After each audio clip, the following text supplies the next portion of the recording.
I will follow up on that. Was he aware at the time that Don Jr. had a meeting that was based on the pretext that he would be promised information that was negative about Hillary Clinton when he suggested that the statement only say that the meeting was primarily about Russian adoption policy? Like I said, the statement that was issued was true and there were no inaccuracies in the statement. I think what the bigger question is, everybody wants to try to make this some story about misleading. The only thing I see misleading is a year's worth of stories that have been fueling a false narrative about this Russia collusion and based on a phony scandal based on anonymous sources. And I think that is, if we're going to talk about misleading, that's the only thing misleading I see in this entire process. I would like you to guys ask- are focused on a meeting that Don Jr. had no consequence when the Democrats actually colluded with a foreign government like Ukraine. The Democrat-linked firm Fusion GPS actually took money from the Russian government while it created the phony dossier that's been the basis for all of the Russia scandal fake news. And if you want to talk further about a relationship with Russia,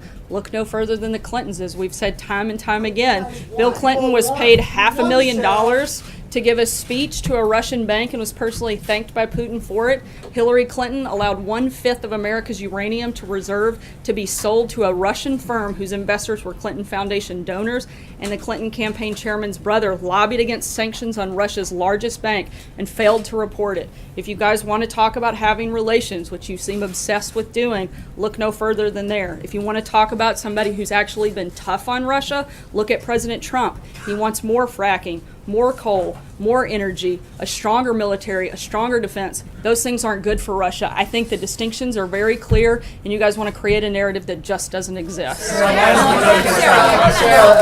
guys. Sign the Russia bill. Glenn, Sarah, why go should the ahead. president sign the